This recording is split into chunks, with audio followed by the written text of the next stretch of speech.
TV. All this on a Balls Mick Wednesday. Hope you and yours are doing well. I'm Jeff, that's Tom. On Twitter, it is at J Cameron Show. If you're driving about town, listening on 933, appreciate you doing that. Thanks for the support.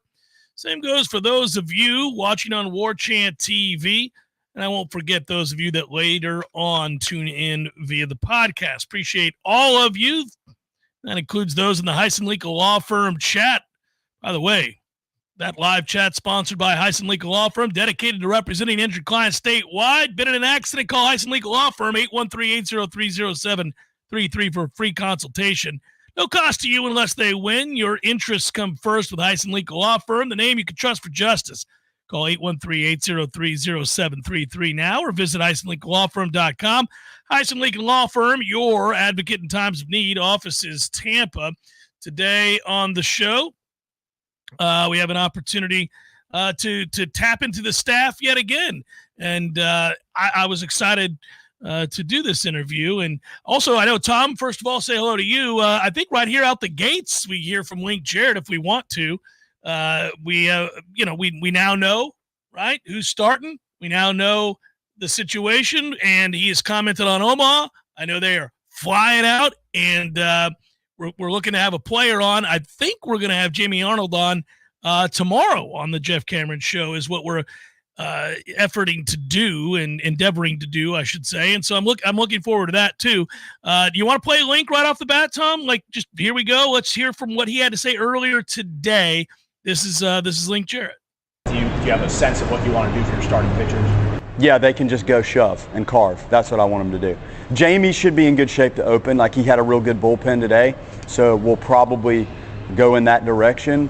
And when you play every other day, it's different. Like, the format of this is different. You're used to the Friday, Saturday, Sunday, Tuesday. Well, all of a sudden, you know it's Friday, Sunday. So the ability of the relief pitchers to bounce back is a huge difference in how this tournament is structured. And it's a big deal. So guys that throw a little bit on Friday, man, you're off Saturday, and they can rest and recover. And that goes for everybody. So it's not like that's an advantage solely for us, but it does change things a little bit. So then as it lengthens out, when can the starter that throws Friday, when can Jamie recycle and be used again? And then you look at Dorsy, and it's the same thing. But clearly, getting off to a good start is huge. And when he's on his game, he's as good as anybody I've ever seen. So we just need him on it. And the defense is different out here. Now, I will tell you that. When we walk in that stadium today, I wanted the guys to see it. It's bigger. It's the wind changes things. There's days you can't hit a ball out of there from second base. There's other days when it's blowing straight out that balls do go out. But any way you slice it, the dimensions force the outfielders to run a lot of balls down. And when the wind is keeping the ball in the park, then it creates a little bit more for the outfielders because those balls that are really hit probably stay in.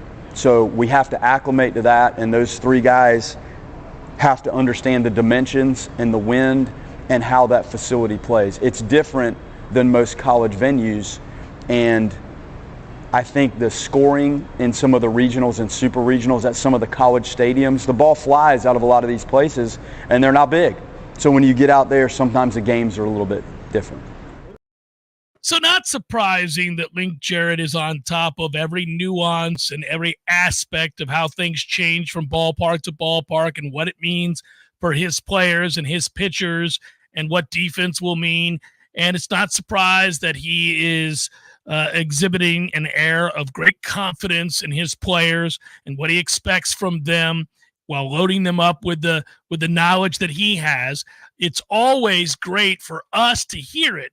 I feel like time and again, as this season has gone on and this postseason has played out, that you get evidence that Link Jarrett leaves nothing to chance and is aware of every aspect of what they're going to be facing, whether it's an individual baseball game, whether it's the weather conditions, the dimensions of a ballpark, the psyche of a player or collective players.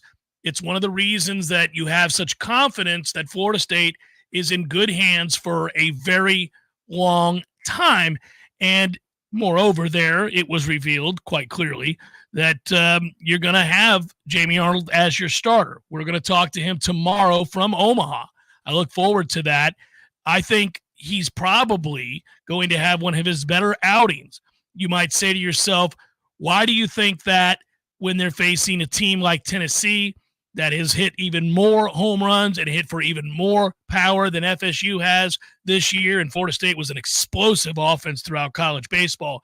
Well, I think especially it's true if the weather conditions are such that that wind is blowing in any way, well, he can be free to throw a lot more pitches that have a lot of life on them in the zone and take chances when he falls behind in the count in ways that you can't at Hauser, in ways that you can't in certain ballparks all around the ACC. I think that that the real problem here for any pitching staff or any reliever that comes into a game is if you walk people, if you begin to walk people. Now, that's a no-no in every level of baseball, but there is a nuance to that. I mean, certain ballparks, that, you really have to be careful within the strike zone, and certain others, you can throw it in the strike zone and take your chances. And this is one of those parks that you can throw it in the strike zone and take your chances. So don't give away at-bats. Don't give away bases here. Throw in the strike zone. He's got a lot of life on his ball in the zone. Tennessee will be a tough test. I'm not saying they will not be. Tennessee, according to the odds makers, would be favored to win this game.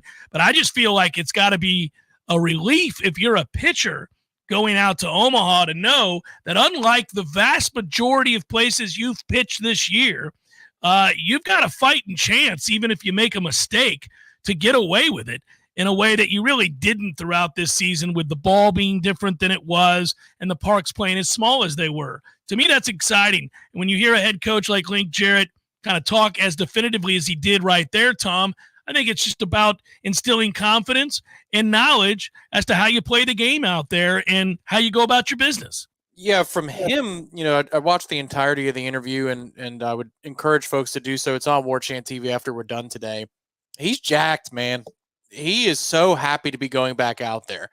There's an undercurrent to the tone of his voice that is full of anxiety and happiness in a way that I haven't heard very often this season. He's really excited to get out there because he knows he's got a team that has what it takes to get to the final three. By that, I mean the final best of three series. And it's a team that has what it takes to win it all. Now, I think somebody put it in the chat yesterday, and I agree with it. The College World Series format's so crazy that if you played this 8 times, you might have 6 different winners. You might have 6 different national champions if you rolled it out 8 different times because of the nature of the game of baseball, because of the nature of maybe a weather delay that they might have out there, or the wind conditions of how the park plays. Some days it plays like San Francisco with a marine layer and the ball doesn't go anywhere, and some days it plays like, I don't know, maybe like a Great American Ballpark where some of the dimensions are pretty deep, but the ball might fly a little bit. There is a premium put on outfield defense. It's funny that he says that because relay plays have been at the center of some of Florida State's biggest wins and losses out there, as I can recall. Outfield defense getting into the cutoff man, getting it to home plate to make a play, an outfield assist. And so defense will be at a premium out there because the ball is going to be in the yard more often. So I'm excited to see how this thing all lays out once we get out there and what the lineup looks like. But once again, I think this is still a race to maybe 6 or 7 instead of 11 or 12, because these offenses are very, very good, and they can do the little things well if they need to. They're not all home run reliant. It's not about the 3-run shot. So Friday night can't get here soon enough. This is one of those deals, too, with our personal schedule. This is the 3rd show of the week that we're doing, because it's that time of year where you shuffle around. Usually that means the body clock is on Thursday. And I keep looking at the top right corner of my computer and it says Wednesday. And I'm like, damn it. I just want us to be playing baseball tomorrow night. I don't know that I can wait long enough. This is the most anticipation I've had for FSU in the postseason in a long, long time. Exciting times, heady times for Florida State baseball. Brad Vanderglas will join us on the Jeff Cameron Show in the second segment here. Tom, you got to tell me, it's a lengthy interview I did with Brad this morning. If you don't know who he is, you've seen him at Hauser. He's first base coach, and he's also a recruiting coordinator, and he works with the catchers very closely and the outfielders and the infielders, and he was with Link Jarrett at Notre Dame when they beat this Tennessee's team in Knoxville for the right to go to the College World Series. He was on that staff. The NCAA, most recently going into this season, made an adjustment to their rules where you could have a third full-time coach that was afforded the opportunity to do all the things that full-time coaches can do. And that means that in addition to helping out with the camps and the evaluations of players and recruiting and coaching on the field, you could be a part of every aspect of the program in ways that you couldn't the year prior. So he is going to join us in this next segment. But I thought he was outstanding, and I thought he provided more insight. You know, that's one thing that you've noticed. Link Jarrett does not suffer fools, and so it's not surprising that he has surrounded himself with very intelligent, analytical minds who are willing to work, who understand the mission at hand, who get the philosophy and convey it as such very succinctly. And I was not surprised in our most recent interview, as we've had several this year in regards to the staff and baseball, that once again, you had another gentleman who knows his stuff and is very, very analytical. Yeah, so we've got up to 5 minutes, however long you want to take up to then, because it is a longer talk. Any more than that, and it's going to have to be an hour too. that Brad is the conversation that runs. But it's just, you're right. The operation from top to bottom, it's much like Mike Norvell's organization. It's something that we all have a little bit more familiarity with, especially for how long Coach Norvell has been here in the media part of it. But they have a type, the coaching staff for football. Mike Norvell's got a type of guy that he wants in that building, and you can sense it when we're at the luncheon, when we have one-on-one interviews that are on the record, so they flip the switch and they talk to us. But the mind works a certain way if you're in Mike Norvell's organization. I think the same can be said, that it works very, very business-like, analytically, at you thinking ahead. You're playing chess at all times. It's not all shucks. There's not a whole lot of all shucks energy for either of these two organizations. And Brad is the same way. And it's pretty cool that you have another part on that staff, another piece of that staff that has seen this Tennessee program and knows its tendencies, because that wasn't that long ago. It feels like forever ago that we were waiting for Notre Dame to lose so we wouldn't miss out on the opportunity to land Link Jarrett. They know that program well, and that should be at least a sliver of an advantage on Friday. Yeah, the program wasn't so long ago in limbo as to where they were headed and what ultimately would be done and what should be done and what were the opportunities at hand and how quickly were those opportunities going to dry up. And now here we are talking about your Friday night starter going to Omaha. It's a remarkable turnaround, and joining me to talk about it in just a few minutes will be Brad Vanderglas, Florida State assistant baseball coach, joins us on the Jeff Cameron Show when we get back. Seminole headlines, by the way, in the can for those that wanted to hear the content from me, Ira, and Corey. Did it early this morning. Couldn't do it yesterday. So you can find that via podcast and on the YouTube channel, Warchant TV as well. So a little double dip for that ass today on a Balls McWednesday, which is a good thing. More Jeff Cameron Show in a moment.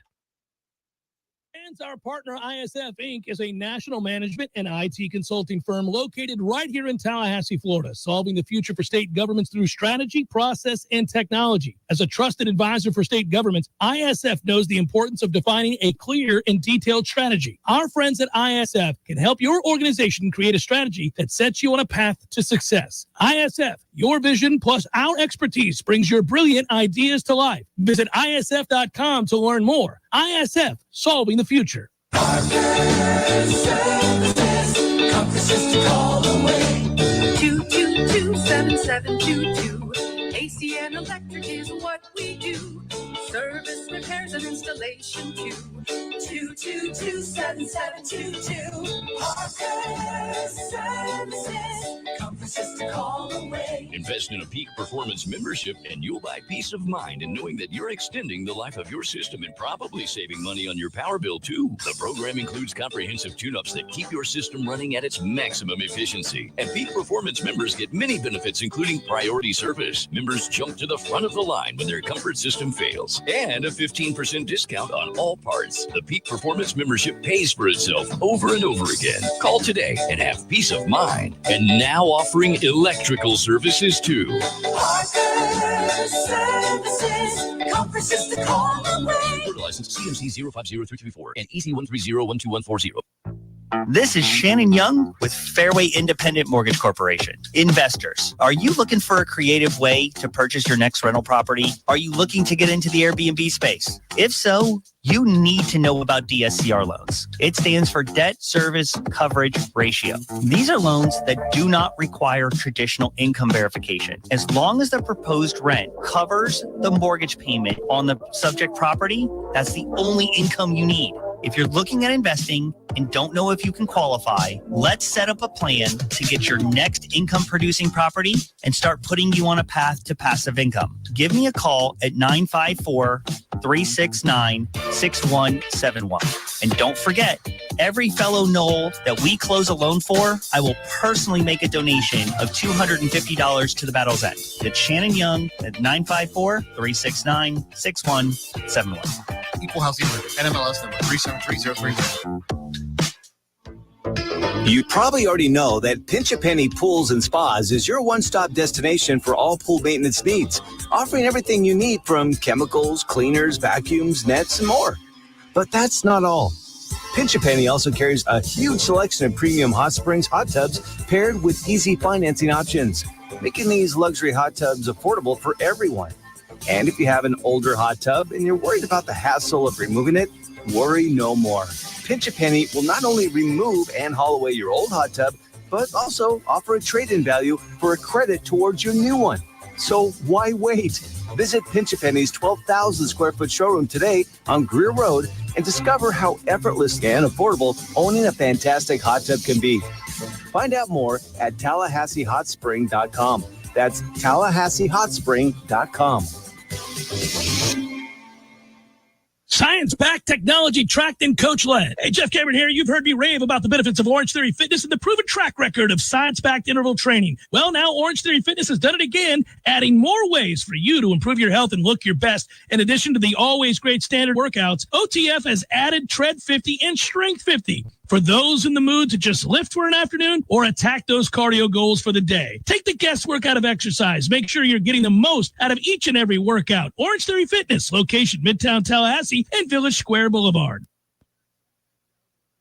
Welcome back, Jeff Cameron Show, 93.3 Real Talk Radio and Warchant TV. Let's do it. Let's get to know some guys we don't always talk to. Brad Vanderglas is an assistant coach with Florida State, and he is kind enough to join us right now to talk about these Noles as they get set to head to Omaha and how excited we all are to watch them and the season that they've just had. Brad, thanks a lot for your time. I appreciate you joining us. Thanks for having me, Jeff. It's my pleasure. Yeah. All right. So I you've done a little bit of everything, and certainly you've been with Link now for a while. You were with him at Notre Dame, and obviously we know that Notre Dame team beat Tennessee, did so in Knoxville, and got to Omaha. It's a weird kind of question to start with, but are there any similarities to speak of whatsoever between that team and this one? On their end, there's some similarities. It's an uber talented group, and obviously we got to do a lot of homework and prep, and that's kind of what we've been afforded the luxury of the last few days. So, I mean, they're just a gritty, well-coached team that's going to come after you. From our end, it's a completely different type of group from an experience standpoint, but we had all kinds of grad guys, 23, 24-year-olds. This team is young. They're hungry. They're talented. And, we've been kind of preparing for these moments all year, and you get to see some of those big-time players step up this past weekend, which was phenomenal. So this stage is something we're excited and ready for. Did you know when you were with the team a year ago, not everybody knows that, but then the NCAA updated their rules and allowed for a third full-time coach, and that's awesome news for you, obviously, expanding your role, allowing you to do more of what you know how to do and help in ways that, Link obviously deems very valuable. Did you know when you came to Florida State that was going to happen, that the NCAA was going to eventually get there and pass that rule so that you could be a full-time coach? Yeah, we knew it was a strong possibility. It was something in our coaches convention, our ABCA, our group as college and high school coaches that we've explored over the course of the last few years. And obviously I knew Link just as a human being, and after working with him for a year, that coming down here would provide an opportunity for me to have an expanded role. And as soon as it got approved, he went to work on the funding of the position and exactly what it would entail. And it worked out great for me. You're very similar. I don't know if you've been told that. I've talked to Link a lot, and he strikes me as somebody that is incredibly thorough, leaves nothing to chance. In researching your background and looking at your responsibilities, and for people that don't know, you've done a little bit of everything, coordinate recruiting and camps, and you work with catchers and outfielders and infielders. You were an infielder yourself. All of these things. You strike me as an analytics guy as well. I know he is as well. I find all of this infinitely fascinating because I'm a baseball guy through and through, and I love baseball. You're very, very similar. Is that a fair assessment that you two have kind of a personality that meshes perfectly? Yeah. I mean, there's definitely some similarities, and I've been told that. And even walking down in the right field line at some of our games, until people read 29 Vanderglas, they mistake me for Link, and he's got about 20 years on me. So not exactly the best appearance trait for me, but no, he's unbelievable. Like you said, I mean, he is just so organized, and the thing that really stands out, everybody knows how thorough he is and detailed, but for me, it's his versatility. I mean, at Notre Dame, he has one institution, and you're in a whole different region and a different group of players, kind of personality wise, and then the ability to come down here and obviously adapt to his hometown and the community and our type of players we have here. Just the versatility he brings to the table. I mean, there's more than one way to skin a cat, and Link is just the absolute best at getting the most out of his guys and making sure they truly believe in him. And he does that by believing them on the field and takes care of them off the field, which is obviously a trait that I admire. I don't think people realize the vast difference between Notre Dame baseball and Florida State baseball. I'm not trying to insult Notre Dame. Obviously, their history isn't as illustrious in terms of appearances and successful seasons. You guys had done something they hadn't done since 2002 when you were there. So the facilities are not the same either, and some of that is regionality, understanding the climate and all of that. But does it feel like an abundance of riches to have gone from Notre Dame to Florida State, just in terms of what you're able to do with the climate, what you're able to do with the investment? Obviously, there are schools who invest more. I'm not saying Florida State is the pinnacle, but I am saying that there's a big difference between Notre Dame's facilities and the way that you can practice and access and those kinds of things than there is certainly at Florida State. It has to feel pretty good to have the added attributes that you can utilize to bring in talent. Absolutely. I mean, there's no doubt. And it all starts with kind of just the support of the administration here and the involvement of the community. I mean, you can talk facilities, climate, money, all you want, but just the overall baseball people down in the Southeast, especially here in Tallahassee, Leon County. I mean, it is unbelievable. Obviously, last year was a tough year. Obviously, voice some displeasure. And I like that. I'm a fan of teams myself. And if you truly invest in the specific organization or a team, I think you have the right to voice your opinion, whether it's necessarily right or wrong. Just don't go over the top with it. But just seeing the turnaround and the support this year has just been unbelievable. And you see it here at Hauser. The crowds this year have been just incredible. We see it in the community anywhere we go. It's just unbelievable. The facilities help. The staff helps. I mean, we have more resources staff-wise here. We have dietitians, equipment, people that are phenomenal, student managers. The overall support, though, is just the thing that really drives it here and keeps us motivated and want to keep pushing the envelope.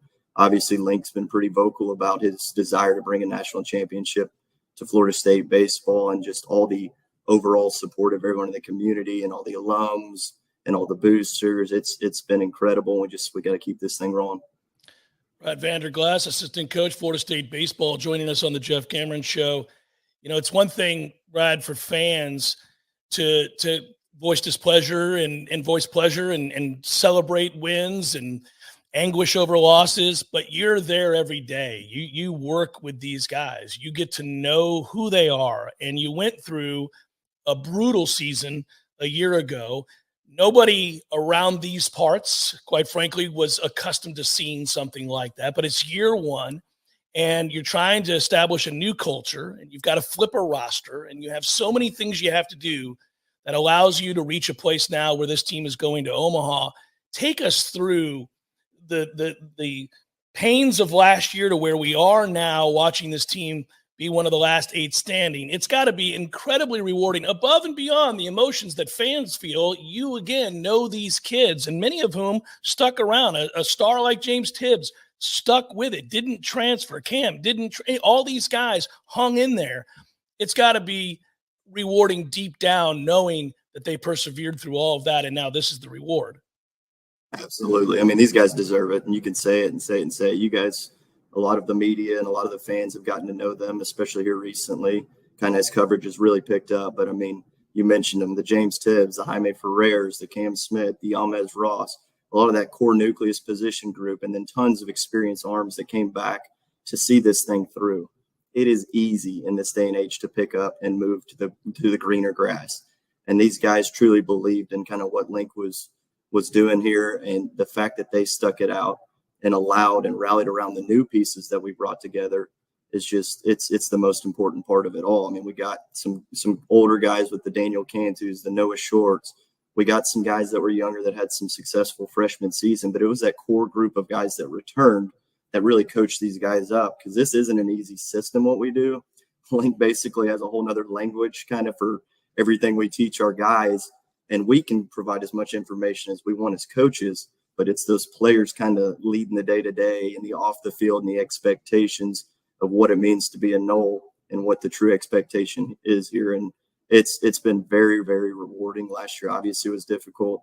And I mean, our new staff that came in has done a phenomenal job at kind of learning Link's system quick, bringing their own new ideas. I mean, you talk about Micah Posey, Ty McGahee, phenomenal. But I would be remiss if I didn't mention all the people that helped us get here, kind of recruiting some new guys and that were here last year. I mean, you got Rich Wallace at UCF, Chuck Rustano at Navy, and then you got so many other people that have kind of joined us or departed in the last 12 months that were all a key part of what's going on here. So, I mean, it's been fun to kind of ride it out, and we're not done yet.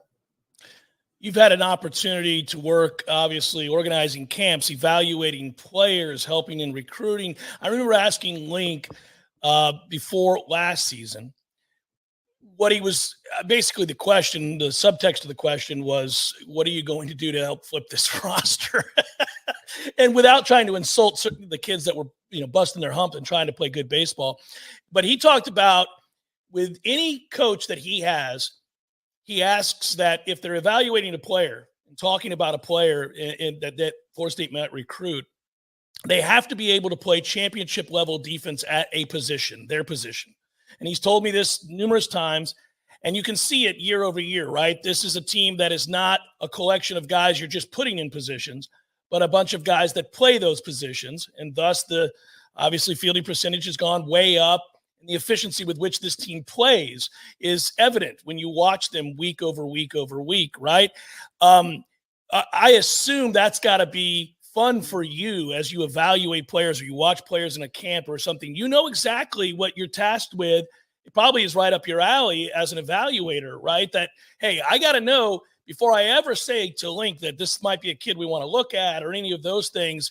I got to know this kid can play championship level defense, whether he's a second baseman, a left fielder, a shortstop, whatever it might be. Absolutely. And it's the criteria for guys that we look for. I mean, there's a little bit of flexibility, but you mentioned, I mean, you're dead on. The defense is just the most core attribute. Usually there's a direct correlation between a guy that can really defend and that can run the bases. And that's something that's kind of a lost art in today's game, is the ability to just go out there and really be aware of what's going on around you. And then obviously offense is a bonus. I mean, guys are going to hit, slumps can happen, but if you can truly pitch, number one, defend, number two, it's just run prevention, and it's going to keep you in every game. Obviously, it's kind of funny saying that this year when we're having a pretty good offensive year and hitting the ball over the fence, But I mean, the defensive consistency, the infielders, the outfield range this year, Jackson West and McGuire Holbrook doing a solid job behind the plate for us. It's been consistent, and it's allowed that pitching staff to go out there and have a lot more confidence when the ball is in play. Now, striking guys out certainly helps team defense, and that's when Jamie Arnold and Cam Light early in the year and several of these other guys, I mean, that is just a giant asset. But when you're talking recruiting, it's power stuff on the mound, it's command, it's true defense, and the ability to scratch across runs and hit some extra base hits is important. Brad, when you work with catchers, what is the most important thing that you try to convey to them? The trust. I mean, their pitchers have to trust them. I mean, we can talk about everything we possibly want to talk about, but if the guy throwing the ball to them doesn't have absolute full belief in what they're doing back there, it ain't going to go well. You've got to make sure that pitcher is confident and committed to whatever the pitch call may be, that he can go back there and execute it, and that catcher is going to keep strikes. He may occasionally steal a ball, and he's going to contain everything back there. And that's the most important thing is, number one, does that pitcher believe in him? And then do all the guys around him kind of rally around him? Is he mentally tough? Is he a guy that can provide energy when needed? Obviously, the offensive piece is an added bonus, but the guy has to be able to go back there and be tough and truly trustworthy.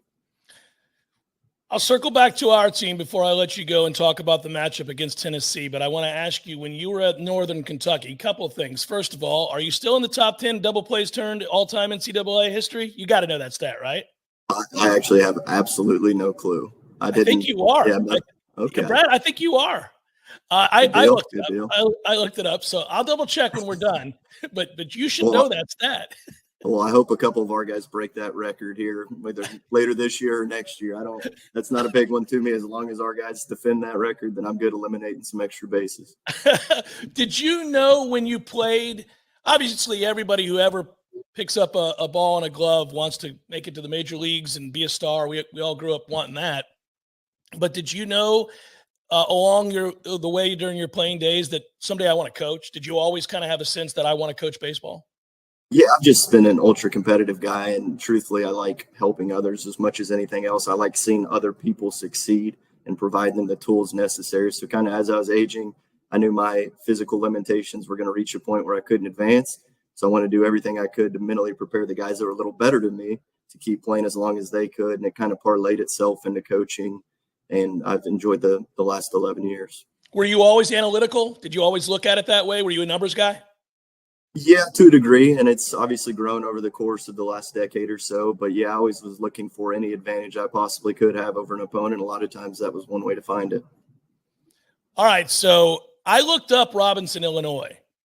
And for those that don't know, there not only did you coach there, I believe you were assistant athletic director too, or something along those lines, right? Yeah, I was for a year, and I was a nutrition professor, and I retired from that at the ripe age, I think, of 23. So okay, first of all, I guess by way of comparison to Chicago, how far away is Robinson, Illinois from a sizable city?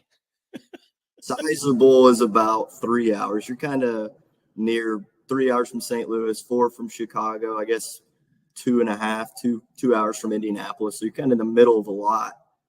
Well, take that back. You're in the middle of nothing surrounded by what you are. I was curious. I was tracking your journey, and I always look for interesting nuggets. And I was like, well, my man was there for 3 years.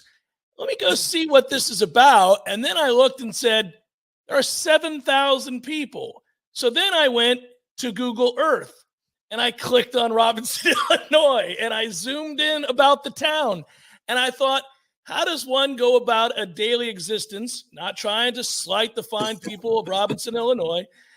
How does one go about a daily existence in Robinson, Illinois, given how young you were?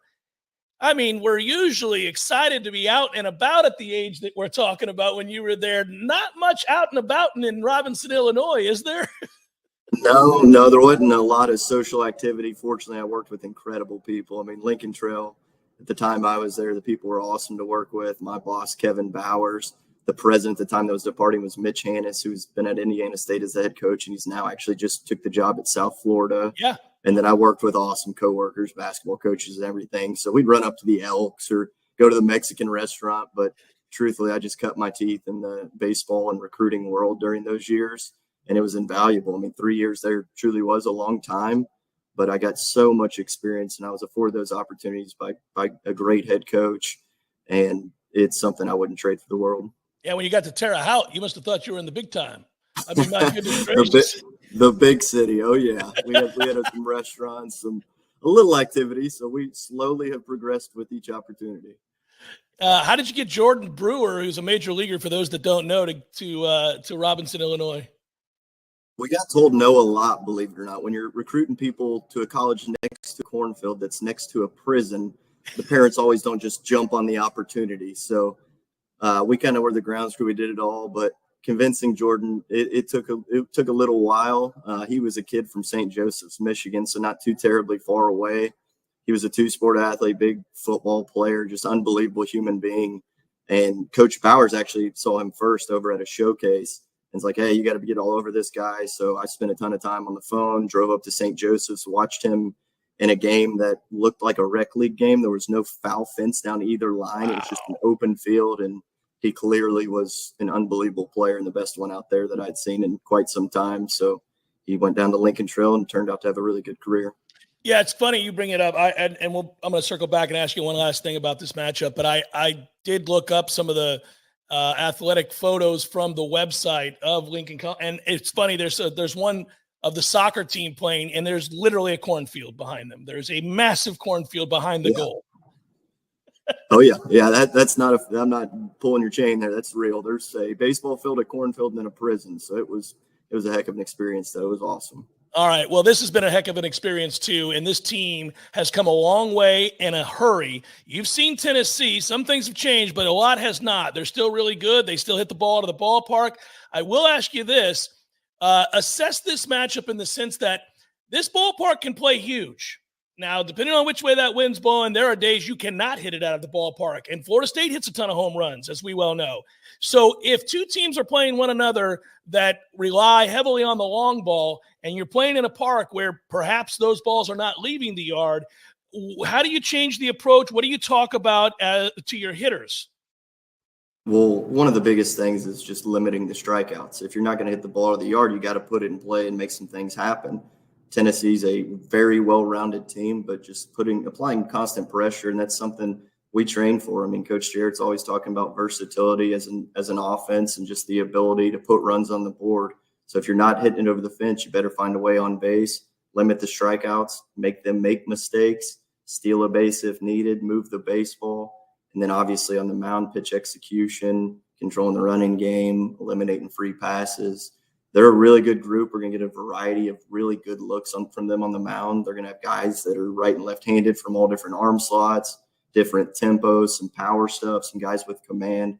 They're going to be prepared. So we just have to go out and play our game, and the ability to adjust throughout the game based on the looks that we're given is going to determine whether we win or lose. Coach, when you get to this point in the season, pretty much everybody is who they are, right? We know what these teams are, and all the teams that make it to the College World Series are really good. They wouldn't be there otherwise. At the very least, they're playing very well right now. Yeah. So it sounds like a simplified approach, right? But how do you get people to just play the game? It's so much bigger, right? In all of our minds, the team is the team. They're good. They've picked up the baseball all year. They've run the bases well. They've pitched when they needed the pitch, certainly frontline pitching. You know all of those things. Isn't it just about how quickly can we get relaxed? Absolutely. And some of these experiences throughout the year have helped us to prepare for that. I mean, obviously, we've had a lot of highs, and we've had some really good learning experiences. We went on the road to Clemson. I mean, that thing was tough that weekend, obviously, but those moments prepare especially some of these younger guys that hadn't seen those types of environments for this. Coach has been talking about it all year, and here recently he's calling it like fantasy land. Kind of reminds me of Disney World, honestly, if you're a baseball fan and get to make it out to Omaha. But we'll fly out here in a few hours today and have a chance tomorrow, Thursday, to go out there and practice at the field, get really familiar with kind of just the layout of it, the dimensions. There's no way to prep for that packed stadium that we're going to have Friday night. It's an unbelievable experience, but I think our guys' true belief in themselves and more importantly, each other allows them to kind of just relax and play the game. You've seen it all year where some guys are incredibly hot, other guys may be a little cold, and they're picking each other up. we just got to go out, believe in ourselves, believe in our preparation, and play our game. I'm excited for you, Coach. I'm excited for these kids, excited for the program, and I wish you nothing but the best. This has been really enjoyable. Thanks for making the time. I'll talk to you again down the line. Hopefully I'll run into you in Omaha. Take care. Thanks a ton, Jeff. Hope to see you out there. Okay, you take care. That's Coach Brad Vanderglas, and what an opportunity it is to talk to him today. We've had our chances to talk to this entire staff and obviously Link a few times this year, but you can see how buttoned up this group is, and we can talk about all the things that it takes to get to Omaha, but it wouldn't happen without this staff doing such a good job of keeping these guys, having their head in it, getting them focused, and learning from those experiences. I should have said to Brad, at least you won't have to deal with Clemson's baseball operations constantly hitting a button to play that stupid song.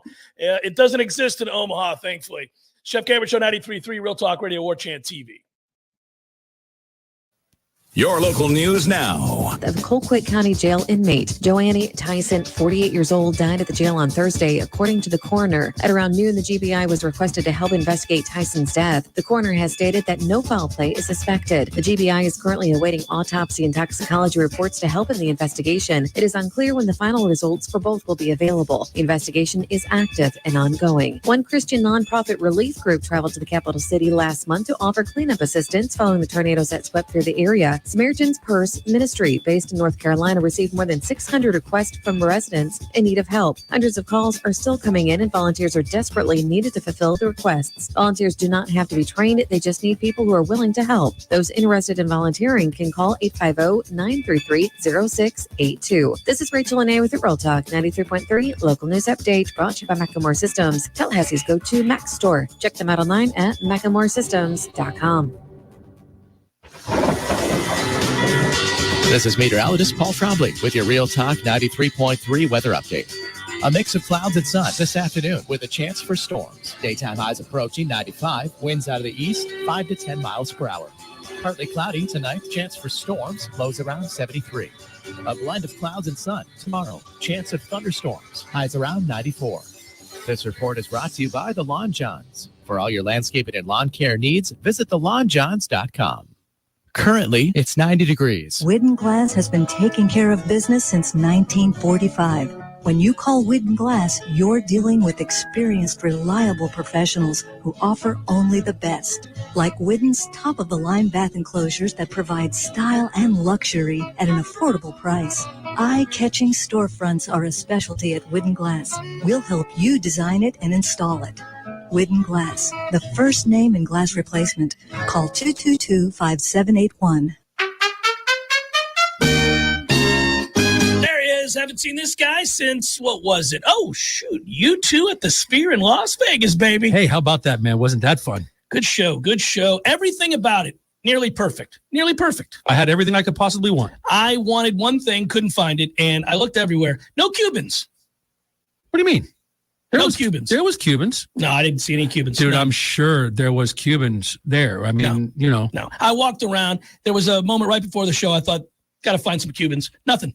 Dude, there's Cubans. There was Cubans. I'm sure there was Cubans. In Las Vegas? In Las Vegas. No Cubans in Vegas. There's Cubans in Vegas, man. Eddie, there were no Cubans. Chef. The sandwich. There were no Cuban sandwiches. You're Cuban. Of course I know there were Cubans there. Oh, the sandwich. Yeah, no, there probably wasn't many there in Vegas. No Cubans. No, not yet. Gordo's, bringing the flavor and flair of Cuban food to Tallahassee since 1996. The Jeff Cameron Show, brought to you by Orange Theory Fitness. 2 Tallahassee locations, Midtown on Thomasville Road and Northside in the Village Common Shopping Center. Online at orangetheoryfitness.com. Good times, and we appreciate Brad Vanderglas. I thought he was insightful. It was a delightful conversation. What a year. What a year for those coaches, for this program to watch it turn around to this extent. Not going to lie, I thought it was possible. You know, I really thought very highly of Link Jarrett, and I thought very highly of the evaluations that he made and the kids they were able to sign. You could see real upside. Admittedly, you needed guys to take big leaps forward and add upon their previous stops in a lot of cases, and you needed to, for sure, be able to get the best out of Tibbs and Ferrer as they came back. You needed Cam to take another step forward. but it felt like those things would happen. You felt like they would teach it, they would coach it up. And, at the time, we didn't know the injuries were going to happen. I thought they had enough arms. Now, admittedly, during the course of the season, I think we had pause to wonder whether or not the whole thing had been derailed by the two significant injuries. Really, three. I mean, hell, preseason you had two significant injuries, but of the guys we'd gotten to see and who were established as weekend starters, when you lost those guys, a couple of those guys, you thought, well, I don't know, maybe Dorsey can make the transition. He's got good enough stuff. Can they build him up to that point? And, you just kind of thought, well, every weekend you're going to go in hoping to take 2 of 3 until you can figure out who best to roll out there as a 3. You'll just play Johnny Holstaff. But then you do get Whitaker back, and we were talking about it today, Tom, on headlines, which you guys can hear in the pod or on Warchant TV. I think he's built all the way back now. I think if he had to start a game out here in Omaha, you could start him with the idea that he could pitch 5-6 innings for you. I think he's built back up that much stamina-wise. It certainly doesn't seem irresponsible now to throw Whitaker for 80 to 90 pitches. Well, he pitches to contact, which I think helps in that circumstance too, given where you're playing, given where this particular tournament is and the field and the structure of the field. I could see that. I think, whatever 75 to 90 pitches get you, depending upon how stressful those pitches are, it absolutely could happen. And you're right. You were one of the earliest on the bandwagon this year. I think a lot of us, I was on there fairly early, but not quite the same. Because of last year's start and how impressive they were, you wanted to see just a little bit more evidence. I remember the second time I saw Jamie Arnold pitch, I thought, ooh, okay. I like where this is going, because at that point, you're towards the end of February. He hasn't been made the Friday night guy. Cam has had some explosive performances, and so you're not unseating your Friday night guy just yet. But there were a couple of circumstances where Jamie is getting squeezed, and the way he fights through that and pitches through those circumstances where we hadn't gotten used to the fact, and both coaches have said on the air now, strike zone's a little tighter, especially the width of the strike zone. It just is tighter in the era of the TrackMan, where the umpires get readouts of what they do right, what they do wrong. And the way that Jamie Arnold was able to adjust to that and still be dominant was so special. And then, so at that point, in that moment, even before Leiter gets hurt, that you've got a who is mentally tough, and the lineup was showing signs of being deep. And you're going to need all those things to continue on, but early you could sense it. I mean, by about spring break time down there in Tallahassee, you could sense that, no, this is for real. Like, when 10-0 becomes 12-0 and 15, and then you get all the way to 19, my God, they had at least cleared some hurdles in the midweek and then a couple of conference weekends where you thought this is legitimate. This is not the same thing as last year's little blip on the radar before they started losing a bunch of ball games. Yeah, I thought the reason it could be a lot better was that they'd pick it up. You had guys playing at their real positions. You went and got help. I thought that the other reason it might be better off is because there seemed to be a real mental toughness. You're alluding to a player in that way, but I thought it looked to be the case across the board. When you do what you did to Florida, and I might say repeatedly, it showed that they had cleared a hurdle. They were moving on, and so between running the bases better and picking up the baseball, and then you had added depth with pitching, you just felt like they could be pretty good.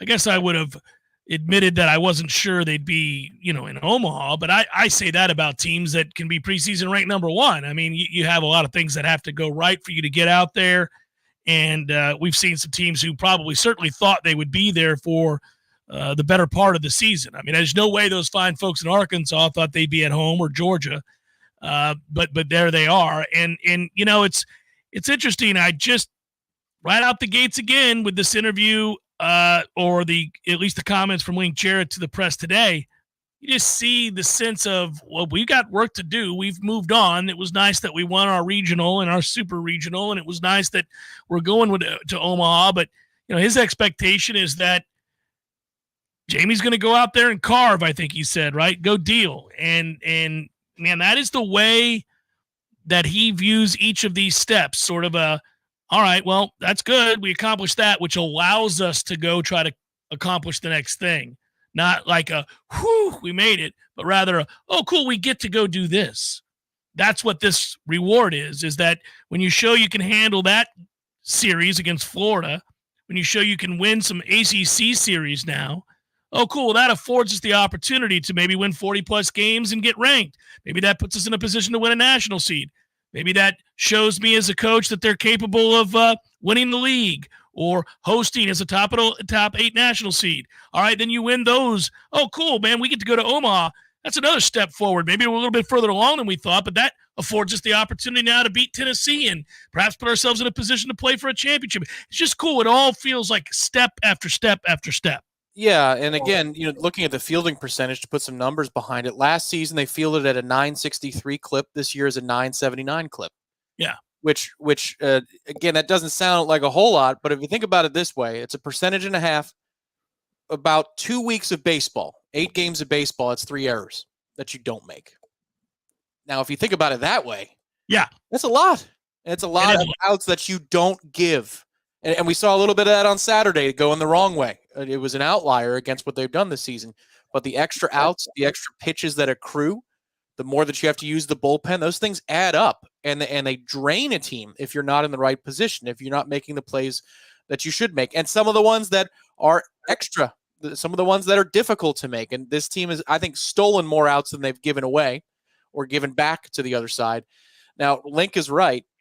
In this setting, outfield defense is going to be so important. They would call it cavernous in Major League Baseball. This is a large outfield, and if the wind is blowing in the wrong direction against the hitters, there is so much more work that you have to do as an outfield, so much more ground you need to cover. Your positioning needs to be on point. That's on the coaching staff. Then your communication needs to be on point, and that's on the players themselves. The defense is now going to be more under a microscope because of the size of the place they're playing, and Link is all over that. You best believe. He was talking about it today. Yeah, it's problematic, though. They're not elite defenders in the outfield. That's not an elite skill set out there. They improved dramatically over the course of this year from last. But that's not an all-time great defense out in the outfield. So they're not blessed with a ton of speed out there. So this could get very interesting. Hopefully it doesn't bite them in the ass. We got more to talk about in hour number 2. Stay with Jeff Cameron Show, 93.3 Real Talk Radio, Warchant TV. Feeling hungry but don't want to leave the house? Download the Foodies Takeout and Delivery app and earn points and rewards on every order while supporting local at the same time. Other food deliveries like DoorDash and Uber Eats are taking upwards of 20 to 30% directly out of our local restaurants' pockets, while Foodies does not. Keep money local and support your favorite local restaurants such as El Jalisco, Gordo's, Jerry's, Smitty's Tap House, and many more. Download the free app today and start earning your rewards instantly. Just search for Foodies Takeout and Delivery in any app store or order online at foodiestakeout.com.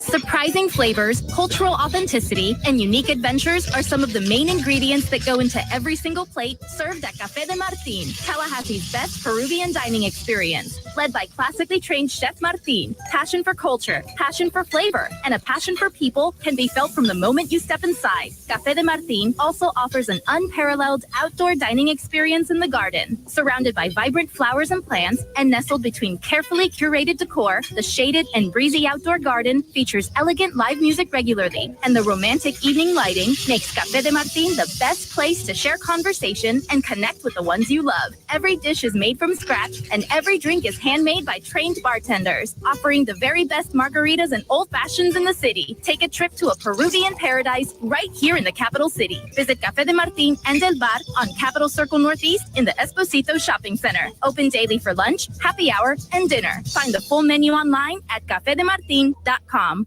Hey, Greg, did you know that some cars are more prone to auto glass damage than others? I did not know that. Yeah, a Jeep windshield is flat, making it very prone to damage. Nissan Rogues are popular. Toyotas, Subarus are always in my shop because they get damaged frequently and they require recalibration. So you guys see a lot of SUVs. Yeah, I guess the angle of the glass has a lot to do with it. But it's not like you can avoid a rock no matter what you're driving. Exactly. So just go to SeminoleAutoglass.com and let us take care of everything for you. So how often do you see a DeLorean? From time to time. Oh. Better call Seminole. Dream it, plan it, do it. Brian Barnard's Flooring America offers a straightforward way to shop with our streamlined shopping. Finding the right flooring is simple. Visit our newly remodeled showroom featuring the Room to Explore shopping experience, where our knowledgeable staff will walk you through the steps. Our family has been serving the area since 1976 with a local staff of more than 35 people trained in flooring sales and design. We know floors and we know styles. Let us help make your home timeless. Brian Barnard's Flooring America, where friends send friends. There's fun to be had every night at the Corner Pocket. Take home prizes on Trivia Tuesdays and Beer Bingo Thursdays. And kickstart your weekend with Martini Fridays. Plus happy hour runs every weekday and game day specials every time the Noles take the field. Watch all the best games at the Corner Pocket's Vegas Wall, featuring 560 inches of flat screen TV heaven. Oh, really? The best food, the best drinks, and the best place to watch all the games. Tallahassee loves the Corner Pocket.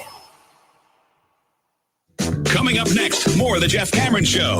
Live and local on Real Talk 93.3. WVFT, Greta, Tallahassee. The latest betting odds and line movements from Vegas. This is your action update. Now here are your latest lines from our guys in the desert. Florida and Florida State in the College World Series at Charles Schwab Field in Omaha, Nebraska. The Seminoles will open up play on Friday against Tennessee. Volunteers are the plus 290 co-favorite to win the national title. Florida State 7-1. The Florida Gators will take on Texas A&M at Charles Schwab Field on Saturday. They'll take on the other co-favorite, Texas A&M. Florida 12-1 to win the national title. Atlanta Braves plus 105 at Baltimore, minus 125 today at Camden Yards. The Braves have dropped 4 straight. The Rays with Aaron Savali on the mound, $1.22 favorite against the Cubs at Tropicana Field, 8 under the total. OmahaStakes.com, promo code VSIN to save $10 off your Father's Day order. For more sports betting news and information, go to VSIN.com. Mike Son at Real Talk 93.3. Doors take us to summers away or winter adventures and afternoon getaways. Your dedicated Fidelity advisor can help you open those doors by working with you on a comprehensive plan to help you reach your wealth's full potential. Because doors were meant to be opened. Visit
Hungry but don't want to leave the house? Download the Foodies Takeout and Delivery app and earn points and rewards on every order while supporting local at the same time. Other food deliveries like DoorDash and Uber Eats are taking upwards of 20 to 30% directly out of our local restaurants' pockets, while Foodies does not. Keep money local and support your favorite local restaurants such as El Jalisco, Gordo's, Jerry's, Smitty's Tap House, and many more. Download the free app today and start earning your rewards instantly. Just search for Foodies Takeout and Delivery in any app store or order online at foodiestakeout.com. Hey, no fans, our partner ISF Inc. is a national management and IT consulting firm located right here in Tallahassee, Florida, solving the future for state governments through strategy, process, and technology. As a trusted advisor for state governments, ISF knows the importance of defining a clear and detailed strategy. Our friends at ISF can help your organization create a strategy that sets you on a path to success. ISF, your vision plus our expertise brings your brilliant ideas to life. Visit ISF.com to learn more. ISF, solving the future. Science-backed, technology-tracked, and coach-led. Hey, Jeff Cameron here. You've heard me rave about the benefits of Orange Theory Fitness and the proven track record of science-backed interval training. Well, now Orange Theory Fitness has done it again, adding more ways for you to improve your health and look your best. In addition to the always great standard workouts, OTF has added Tread 50 and Strength 50 for those in the mood to just lift for an afternoon or attack those cardio goals for the day. Take the guesswork out of exercise. Make sure you're getting the most out of each and every workout. Orange Theory Fitness, location Midtown Tallahassee and Village Square Boulevard.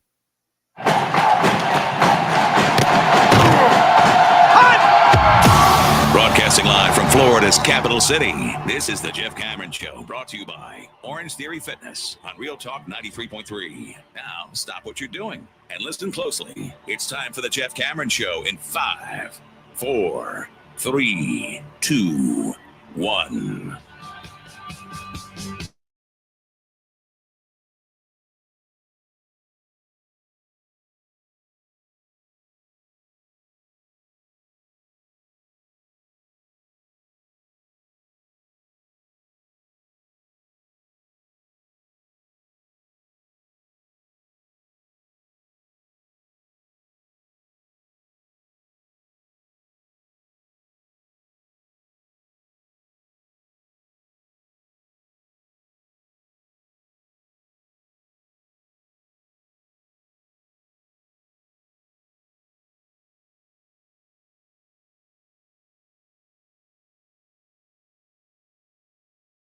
You're listening on 93.3 Real Talk Radio. We appreciate you always. Good times. It's been a fun day, busy day. A reminder, Seminole headlines recorded late this week. Corey got back into town. I will get ready to fly out of town tomorrow. We got the boys together this morning via podcast as well as YouTube TV. You can find it on Warchant TV on YouTube, I should say. So it's all out there in addition to a live, fully loaded JCS, man. And I'm like you, Tom. I can't wait. All of this talk and all the aspects of the game and elements of it, the ballpark, what's on the line, the team itself, how far they've come, what they're good at, what they're a little bit weak at. I was talking before the break about the outfield defense. You were brought up how important it was, and Link understands that too.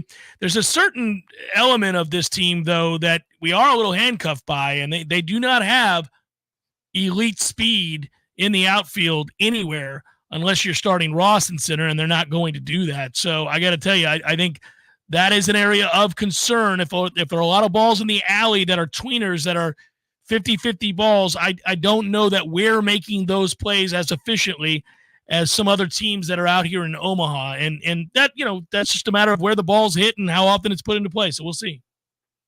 I was just looking at dimensions here of the field. And again, it's something, it's a little bit about the dimensions, but it's a lot about the way the wind blows. But it's 408 out to center. The power alleys are 375 apiece. And then down the line, it's 335. It's symmetrical as you can get, in baseball. And in a non-dome situation, it's fairly symmetrical. So, it's just a matter of the weather report. I'm not, versed enough in College World Series lore because we don't go there often enough to say, oh, the wind's out of the west. Damn it. That means that the ball's not flying out at all. We'll find out shortly after the broadcast at 7 o'clock Eastern on Friday just how much effect it's going to have.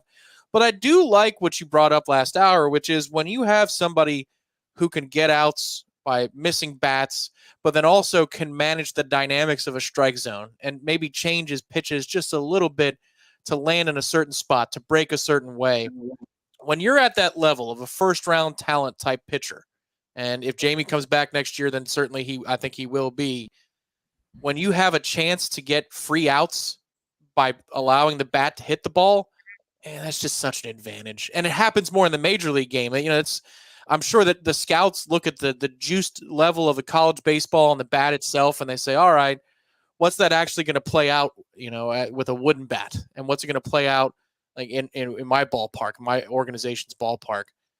It's just such an advantage when the temperatures are down in, say, October baseball in major leagues, or you're playing at Wrigley and the wind's blowing in. You see that there's a freedom with which a pitcher navigates a game, especially if they're a really good one. And that would bode well for Jamie to go deep into the baseball game and give you the length that you need so everybody's fresh and ready to go on Sunday all the more, provided that that's the way the wind is blowing, the way the weather is. But I am looking at the reports out there, and it's going to be in the upper 90s. So, as this thing goes, if we play more than 2 games, you're going to be playing in the middle of the afternoon at some point. And the temperatures themselves will act like a little bit of a launching pad. So it'll be fascinating to watch how it plays out. And hopefully we play 4 or 5 games at minimum. It's hot as Hades in Omaha this time of year. I've been out there where I thought the difference in heat there in Tallahassee was nil. It was the same. It was awful. It was 100 and humid and nasty and just terrible. So you're not You don't get a reprieve. I know we always feel like, hey, if we leave Florida this time of year, it can't be as bad as it is in Florida everywhere else. Yes, it can. Yes, it can. Nebraska is a weird place. It's bitterly cold in the winter for way too long, like the kind of cold that can kill you. And it is godforsaken hot in the summer. So a lot of people choose not to live in Nebraska. It's there's a lot of that because you're like, okay, whole lot of nothing to do, kind of in the Rust Belt, hot as Hades, bitterly cold. Yeah, not going to live here. Not going to do it. No thanks. I don't get the added bonus of when I'm sweating my ass off or freezing my hands off of, walking around an entertaining place. That's not what it is. You don't have it. So Omaha's unique. They love baseball, and thank goodness that they do. But yeah, weather-wise, it's what it is. I think what's interesting is you keep getting back to, and some of these mantras and things about what Florida State has to do and what its pitchers have to do and hitters have to do, they hold true game to game, week to week, month to month, ACC play, out of conference, you name it, whatever. There are some constants about baseball. If you have a pitcher that can miss bats, we'll start there. That's good. You'd like the ball not to be in play.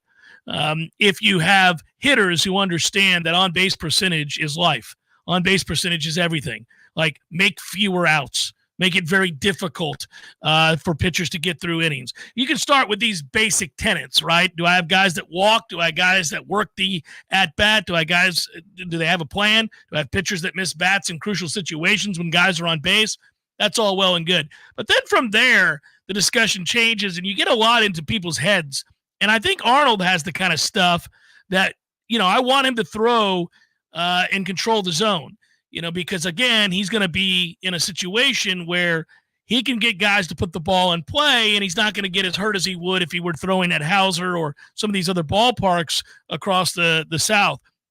But at the same time, the fear I have with a Dorsy, for example, that's going to hold true no matter what. When he's wrong in any ballpark. And what I mean by that is when he's wrong, he's missing the zone. He doesn't throw strikes. So the park itself won't matter at all if he's not able to throw strikes and command the zone. And that's where it's the same, right? But, God, you'd like to think that Mike Opposey could put his arm around him. And, by the way, he's been brilliant so far this postseason. He's been as good, if not better, than Jamie Arnold in this postseason. So that's exciting. I think he's got to be brimming with confidence. But, man, put your arm around that guy and say, listen, I get it. Sometimes you're trying to be a little bit too fine. Worst comes to worst, man. Groove one. I'm not sure they can hit it out of here. Just don't walk people. Just don't walk people. Well, and that extends also to the running game as well. And if you want to just look at that very briefly, Tennessee has 46 stolen bases this year. They've been caught 16 times. So, roughly a 75% clip, a little bit less. But that's the way they're running. They give up about that same clip. So they had those little lines in both the cumulative stats, and Tennessee gives up just about the same numbers that they're getting. Yeah. We run more than they do. Now, I feel like we ran a hell of a lot more earlier in the season, but we're 64 out of 74 because we only had one caught stealing for the first 6 weeks of the year. It was something absurd. We ran wild on the lesser teams. We did. So we're 64 out of 74. We're a more active team on the base pass, and we've only yielded 35 out of 40 chances. So when they run on us, they run at a pretty high clip, but they don't run on us as often as Tennessee has seen teams try to swipe bags from them. So the advantage, at least on the base pass, would point to Florida State in a marginal fashion. If I were facing Florida State and I had kids of plus athleticism and a acumen for base running, I'd run on Florida State all day long. Florida State's catchers, I'm talking about on the hoof, looking at them, watching them. Plus, space stealers are going to steal bases on us. I believe that. Now, not a lot of teams have it. Not a lot of teams have a surplus of really good runners. But I'd run on Florida State. If I were attacking Florida State, the areas in which I thought or think that I would have an advantage is I could take advantage of their catchers who are a work in progress, and then I think I could maybe take advantage of a lack of athleticism in the outfield. Now, people think that's harsh. But I'm just scouting the team for some weaknesses. These aren't weaknesses where it's an abomination. It's not like I look at Ferrer and say there's no athleticism to speak of. But he's not he doesn't have a natural position. I think Ferrer is an outfield. I mean, is a DH in the majors. He's a bat. He's not really a good outfielder. Tibbs has really worked hard on his defense and become much, much more attuned and adept in right. But is he a plus outfielder? Is he like an elite outfielder? No. Williams has good instinct, but he's not fast and he's not terribly athletic. I would try to take advantage of Florida State's outfield and their catchers if I was facing them. And then the only other thing I would do is see if I'm facing Carson Dorsey, whether or not he's throwing strikes that day. I'd make him prove it a little bit longer into the game than maybe some of these teams have. Some of these teams have seen that fastball and tried to jump it because it's inviting. He throws hard. He provides the power, but it's got late life. And you really can't hit it when he's throwing it to the best of his ability. So I love when teams do that. I'd make him throw more strikes on me from there. And yeah, other than that, this team is solid to really good in every other aspect, which shows you that that's why they've had the success they've had. They don't do too many things all that poorly. Well, and they do have players that they can bring out as defensive replacements as well down the stretch. Like, Ross had a giant catch, obviously, this weekend. If you're looking for a bag to be stolen, Jordan Williams is 15 of our steals this season. So that's a late game defensive replacement. That's the most on the team. But our lineup in general, up and down, if you're talking about speed, extremely high success rate for the regular guys. So when they go, they really go and they're successful. Ferreau is the most successful of the bunch. He's 10 out of 10. But you're right. How much ground can they cover in the outfield? Again, that outfield in the old Ameritrade, now Charles Schwab, is more angular to right field. And then it's a little bit more of a bubble and wide. It's a little bit wider on the left field side. So I would think if you have a lead of at least a couple of runs, let's call it 2 runs, in the 6th inning or later, you might be seeing some defensive replacements because of the nature of how huge that ballpark is. Won't give up the home runs, but doubles will do just fine for a team that's trailing, and that's what you're trying to prevent is extra base hits in those situations. Reminds me of why you see an emphasis on roster building, bench building in professional baseball. The teams when it's a little different because you're playing 7-game series against one another in the postseason, but you'll watch invariably it seems teams that win the World Series, and they're going to have some standard things like good pitching, and they're going to have plenty of pop in the middle of their order and all those things, but they have options. They seem to have options, and that is, I need a base stolen right here. I got to go get a man in scoring position. We got a leadoff walk to a guy who's slow-footed, but I've got blazing speed on my bench. I am taking second. I'm changing this game and the elements of this game right now. Florida State does have that. You're right to bring it up. They have some guys that fill those roles. Sometimes the difference between winning and losing in a 1-run game against 2 elite teams is flexibility of roster and implementation in game situations with a lot on the line, the ability to provide pressure because you have those options. Florida State's a little bit more diversified in that way than they've been in the past. That's helpful. Whether that's, a right-handed at bat, whether that is a guy off the bench that's going to steal you second or can really ratchet up the pressure on a defense because of their ability to go first to third on a single, those kinds of things. That we'll see. We'll see. This is where when you're able to watch the other elite teams that are in Omaha, that you can kind of see the discrepancies, right? Like, oh, they don't do this nearly as well as we do. Oh, but they do that much better than we do. You'll see those things that make these teams different. And what's hard about it is you'll see it for like 10 minutes because until you get to the final series, if you're lucky enough, you see these teams in passing. Your ship's passing in the night. One will go to the winner's bracket, one goes to the loser's bracket. And, you play Sunday, same thing. Game 2, no matter what side you're on, you're either going home and you're continuing, or you're staying on easy street, and then you're sending a 1-1 team down to battle for their postseason. So that's the hard part, and I guess it's the beauty of the postseason, although it's chaotic, is you go regional, super regional, And essentially that's exactly what Omaha is in the span of about 10, 12 days. It's just all packed together and it's all running concurrently.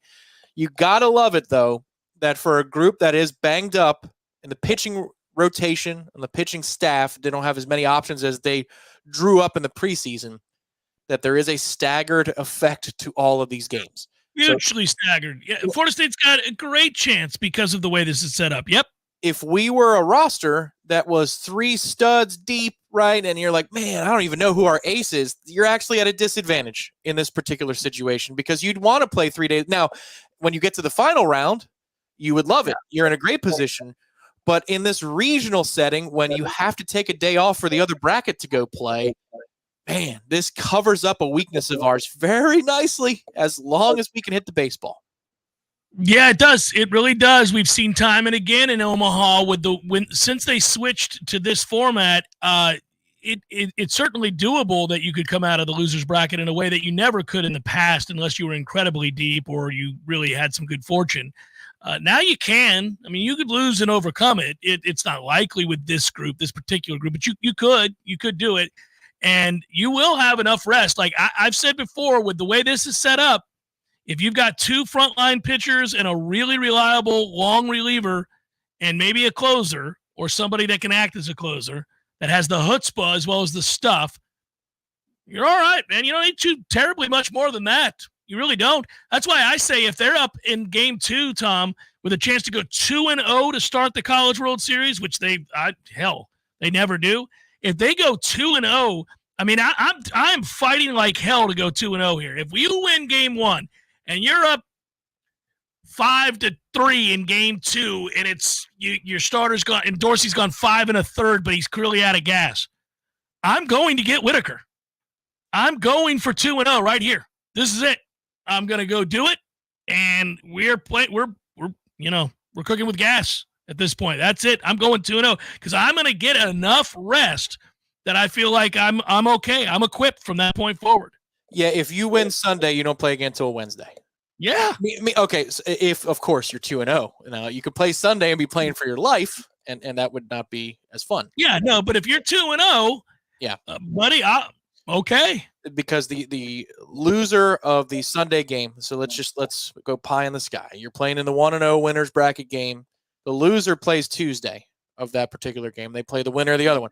So they come in on back-to-back days, and they're having to get to their 4th guy in all likelihood, or turn it around and try to start their ace on short rest. Yeah. When you're playing on Wednesday in the catbird seat. And if you can get done, I mean, shoot, if you want to envision a 2-0 start, how about a 3-0 start? Then you're waiting until Saturday.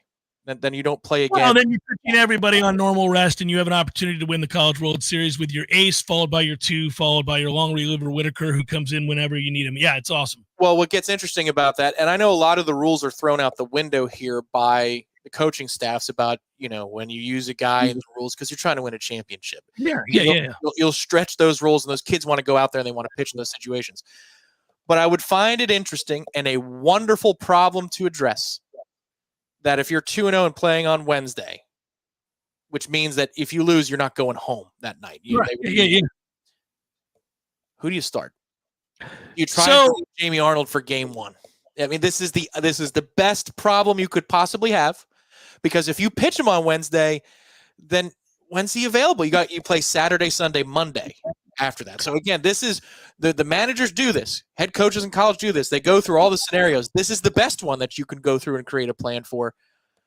But I would think you throw Whitaker in that situation and hope that you can club your way into having Jamie Arnold start game 1 of the final series. Yeah, if you didn't have to use Whitaker to close out game 2, like if Whitaker was coming in the 5th to pitch the 6th, 7th, and 8th, 9th, innings or whatever, yeah. If you had that luxury, absolutely I would. And I'd follow it up, if you had to, depending on. I mean, again, it's all about who you're gonna have to. Did you use Ox? How much did you have to use Ox? When did you use Abraham? When did you go get him? There aren't too many arms I trust. But that's the thing, if you spend Jamie on Wednesday, Saturday's 2 days rest, Sunday's 3 days. I mean, you see, and Monday's not guaranteed. So I would love to be having this debate sitting 2-0 on Monday. How about we have that debate? Let's set a date for it. The 2-0 debate about what we do on Wednesday. I love the debate. Here's something else I love. Let me get this out there to you before I forget. Our friends at Social Kitchen, TLH.com. Social Kitchen, if you want to go by Carrie Forrest and see the lovely display. But here you go, guys. Do it.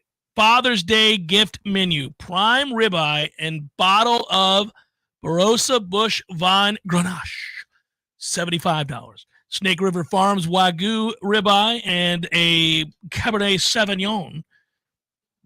This looks good. I'm looking at the picture right now. $125. You can get a prime ribeye and cigar from Jerry's Cigars for just 60 bones. Forget about it. Snake River Farms Wagyu ribeye and cigar from Jerry's Cigar. $90. Butcher Box membership, Butcher Box, if I could speak, membership. And you're talking about a range of high quality meats curated by their chef and an unbelievable value. It's $100. You can get the 3-month membership for $250. Father's Day's nearly here. Do it up. Go do the right thing. Make it happen. Look at all those options. If you want to know more, go to socialkitchentlh.com. You'll see what I'm talking about. Jeff Cameron Show 93.3, Real Talk Radio, Warchant TV. Attention Florida, are you a victim of an auto accident? We introduce our live chat sponsor, Hyson Lika Law Firm, dedicated to representing injured clients statewide. If you've been in an accident, call Hyson Lika Law Firm at 813-803-0733 for a free consultation. Remember, there's no cost to you unless they win.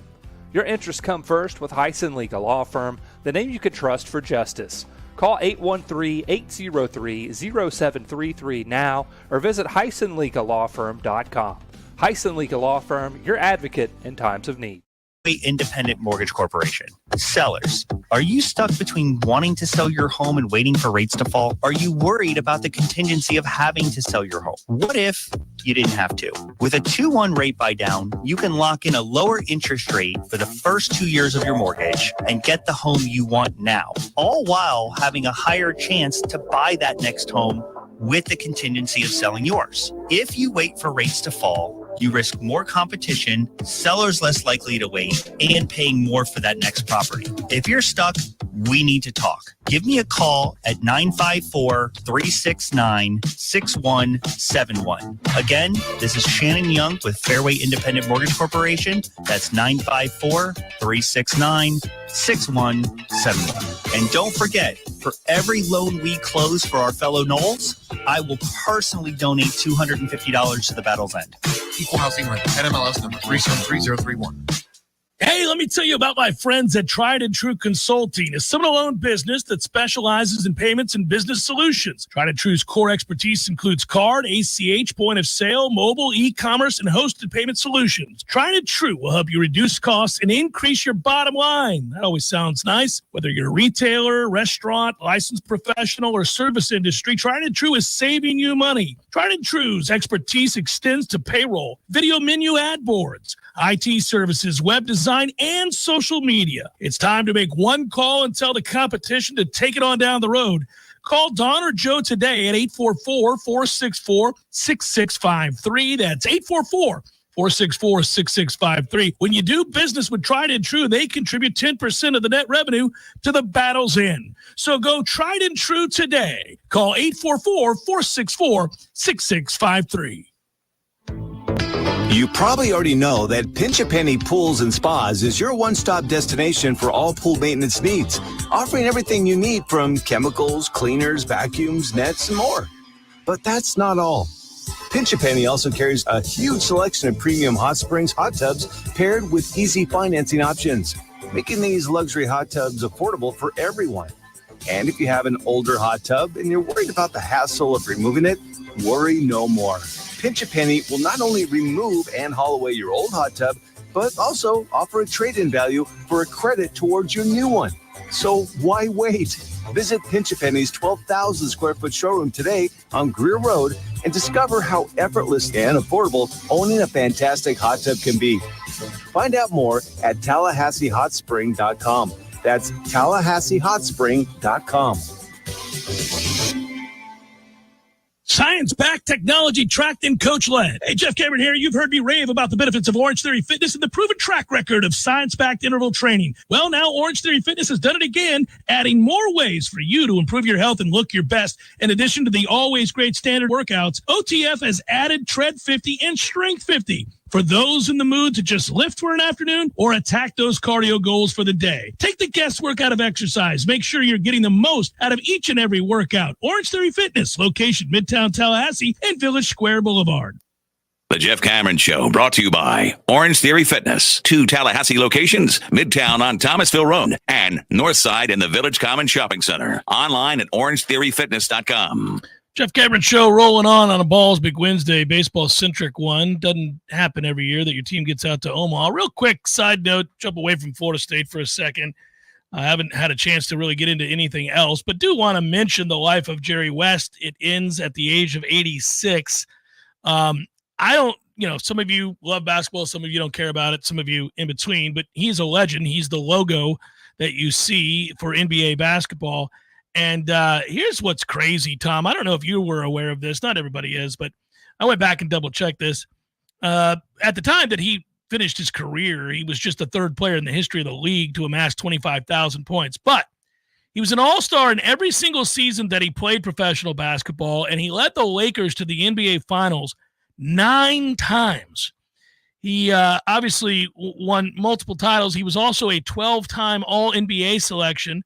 He was an NBA Finals MVP, and he was the first person to ever win that award. It was the first year that it was given out, and it was also the first time it had ever been given to a player who was on the losing team. He was that good. He's part of the NBA's 75th anniversary team, and you go through and read the quotes today of people who had the good fortune of seeing him play, and I did not.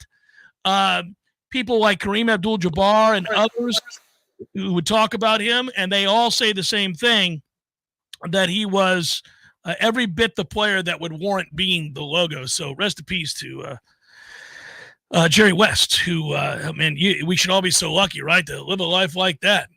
All those titles, all those awards, and all that success, man, unbelievable. So what was it like watching him play would be my first question. And didn't see him. Didn't see him. You didn't see him play? Never saw him play. I was going through his stat line because I knew him as somebody who was often at Lakers games and the logo. And even when you're growing up as I was in the early to mid 90s, the late 60s, early 70s isn't that far in the past. So, well, no, it's weird, Tom. That's like when you grow up, when I did, the Vietnam War had just ended when I was a little kid. Like, you could be sitting at a table and somebody would be like, oh, yeah, that reminds me of Ted when in Nam. It was a common thing to say, but now you're so far removed, people are like, what, Vietnam? What? Yeah. Yeah, basically, people watching that are in college now watching Michael Jordan clips are like me watching Jerry West clips. Right. It's a little hurtful. But I'm pulling up his numbers. He's a career 47% shooter from the field, which is just wild. 81% from 3. He pulled down nearly 6 boards a game, and he averaged nearly 7 assists a game, which also that's over the length of a career. He played from 22 to age 35. That's doing some things. And really quickly, just to go through his scoring output, because it was a different era of the NBA. There's not a free basket out there in terms of the 3-point line. But for his career, I'll round it to the nearest point total. 18, 31, 27, 29, 31, 33, 29, 26, 26, 31, 27, 26, 23, and 20. That's how many points he averaged a game for his career, season by season. In that era, that is absolutely freakish. Absolutely freakish. No, it is freakish. It's awesome. It's kind of cool. My own, I told you before, my son Bryce played high school basketball last year for Leon and loves the NBA, loves basketball. And he was this morning, actually, just before lunchtime when we got the news, was like, hey, Dad, I don't think you saw him play, did you? I'm like, no, I'm not that old, damn it. And then he was like, hey, when I was reading all about this and looking up highlights, you can still find a ton of highlights of Jerry West, by the way. It's not like, George Mikan. Like you can find guys that, you're like, oh, okay. Well, there he is doing some things. Also, the U.S. Open begins tomorrow. And I might note, I am pumped about the U.S. Open. Pinehurst, number 2, one of my very favorite courses to watch professional golf on. I think it's going to be amazing. if Scotty Scheffler just doesn't run away with it. But I would suggest to you, Tom, I made a few wagers, and people are always asking on a weekly basis. Perhaps some pizza money might be sprinkled here or there. I did put together a couple of teams that I feel pretty good about, or opportunities that I feel good about, and I'm excited about one of those entries. I don't want to give everything away, but I will tell you that in terms of those top 20s that I've been winning people money on, yeah, you can find lineups if you want to that feature a Taylor Moore, a Denny McCarthy, a Mackenzie Hughes, a Harry Higgs. This is one of those things where you have 5 to 8 guys whose horses for courses eval really rates very, very high. And, you can take those lower level dudes that I just referenced and kind of pair them with a Scheffler or a Schauffele or guys that you figure to be in the hunt just because of their overriding ability. This allows for a lot of that, this particular course. If you can control your ball off the tee and have a high ball flight into greens, you can compete here. So this will be fun. I will be up, ready to go. It's a needed distraction to bridge us to Friday night's game against Tennessee. You're 100% correct about that, because as I talked about it, I still believe I'm walking around this house today believing it's Thursday, and it's not. So we press on, and we have East Coast U.S. Open golf. I like when they go out west. It's a little bit better, but the first big tee times that go out tomorrow are in the 7 a.m. hour. Yeah, let's Brooks go. was out in the 7 a.m. hour. He's in an interesting group with Justin Thomas, and I forget who their third is. Might be Max. But then Tiger goes out, and he's going to struggle. He's plus 180 to make the cut. I wouldn't touch that. No way. It needs to be 3-1 for him to make the cut, I think, for me to pull the trigger on that particular bet. But it does seem to favor, just remembering from what I saw is the last time they played at Pinehurst, it's about accuracy off the tee and then generally scrambling. Of course, distance is a factor at the U.S. Open. It always is.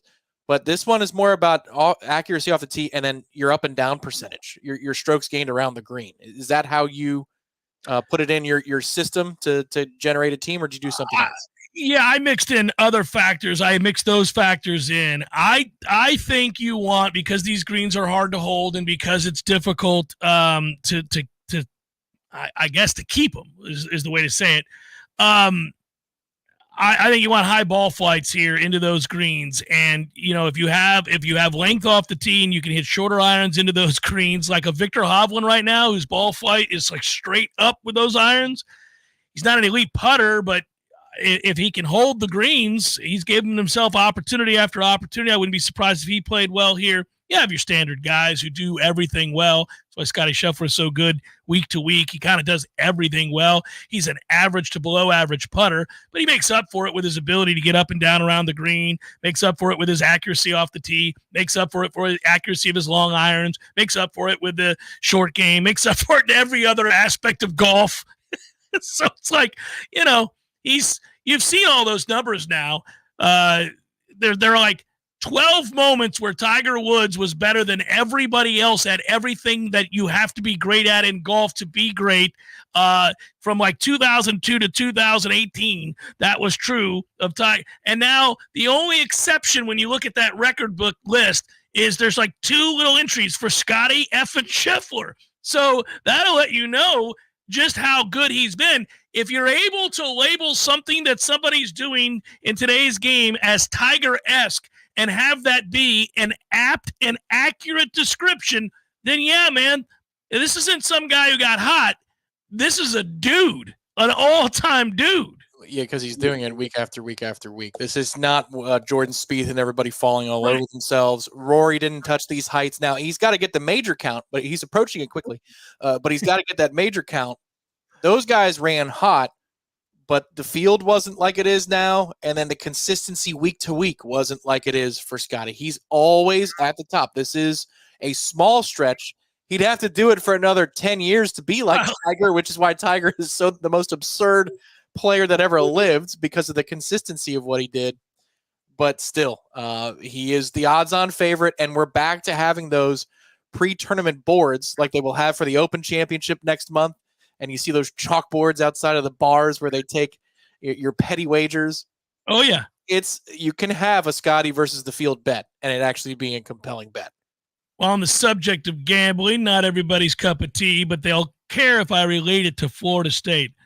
Longest odds to win the College World Series belong to Florida, who most recognize as a team that should never have been in the postseason, did not deserve a spot in the postseason, didn't warrant being in a regional.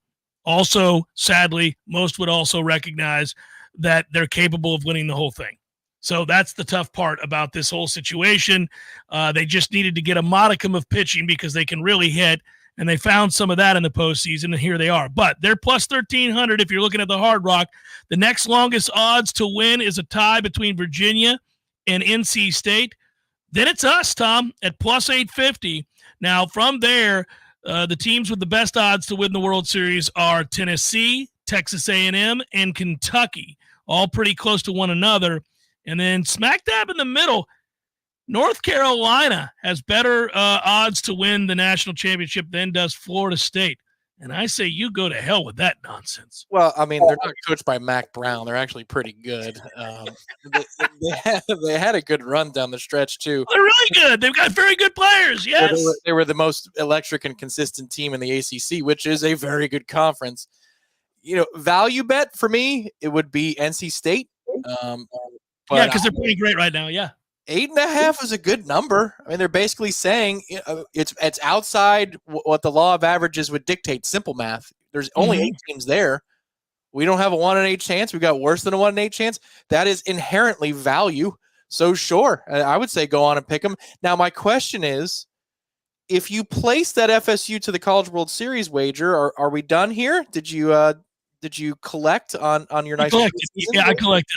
I made my money. Yes, I am playing with house money at this point. And what are you doing with it, if I might ask, or will you not? Well, I just bet on the Noles last commercial break to win the national championship. It's called reinvesting back in the market. I reinvested at plus 850, and then I sprinkled some more of that money elsewhere on the NBA Finals, the NHL Stanley Cup, the U.S. Open. The Pittsburgh Pirates, Paul Skenes' day was yesterday. Once again, Paul Skenes was brilliant. I'm going to argue, and I don't think I'm wrong, Paul Skenes has the best stuff in Major League Baseball. Oh, yeah. It's insane. It's insane. He rolls out of bed from LSU, and this could have been him last year, and he'd strike out Ohtani. You know what I mean? Like, that would not be a stunning thing. It's just... It's dumb. Now, how long does that arm stay together?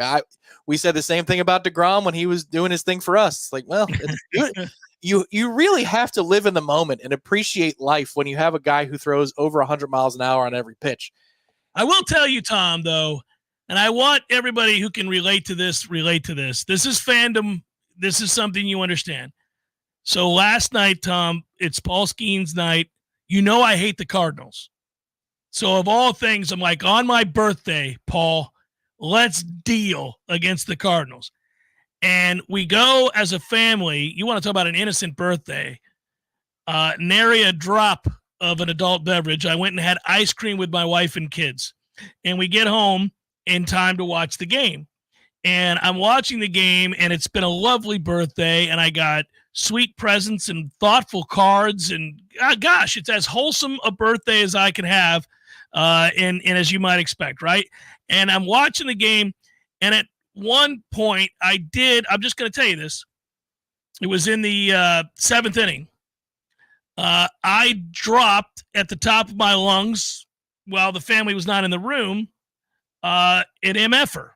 I dropped an MFer with a lot of what for. And it was because, as only the Pittsburgh Pirates can do, my man pitches 7 shutout innings, and I've got dude lead off with a triple to start the 7th. Reynolds hits a triple, and we don't score him. So Skenes gets a no decision, and in my mind, we're going to lose the game because that's just what we do. Thanks for nothing, Pittsburgh offense. Thanks for nothing yet again. I've got a PhD in this exact scenario you speak of. So if you ever need, with all the years, with Pedro's good year or two, Santana's good 3 to 4 years, DeGrom's good 4 to 5 years, man, that's great. He won his 9th game of the season. It's September 14th. Awesome. He's got a 160 ERA. I've been there, my man. I've been there. And there are few things. I shouldn't say that. There's few things more infuriating. The most infuriating is if you have a lead of 3 or more runs in the 9th inning and the tying run comes to the plate with nobody out. That is the slowest it burns and the most raging of fires inside is that moment in baseball. Oh, buddy, that was something last night. Now, the Pirates did win the game in extra innings, and they tried to blow that too, but they did win in extra innings 2-1, and it was able to calm me down a little bit before I went to bed, but I was still all riled up staring at the ceiling. My man goes on the road to hated St. Louis. He got a standing ovation from the Cardinals fans. Well, yeah, what is that? That is they're just so obsessed with wanting to be called the best fans in baseball, bitch ass. I got no time for that. Thank you. Anyhow, Thank you. He shut them down as he shuts everybody down, and we can't score an effing run for the poor guy. Another no decision for Paul Skenes. Jeff Cameron Show 93.3, Real Talk Radio, Warchant TV.